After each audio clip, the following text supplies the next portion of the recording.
já jsem Jára, jak jste slyšeli v prvním videu, a říkal jsem tam, že budu točit videa z reality, že jo? Nějaký vtipný a takhle. Teďko chci zkusit parkour.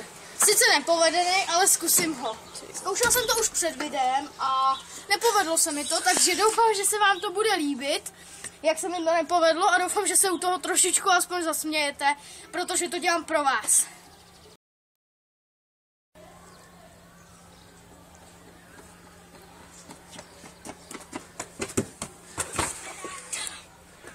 No.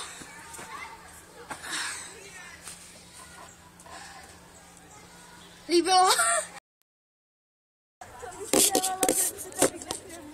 Takže čau, jestli se vám líbilo moje video, tak mi dejte like, jestli se vám nelíbilo, tak mi dejte dislike, a jestli budete vážně tak hodný, tak nebudu vůbec naštvaný za odběratele. Byl bych naopak rád, strašně rád, kdybyste mě odebírali, abych měl prostě nějakou tu reputaci a tak u dalšího videa, čau.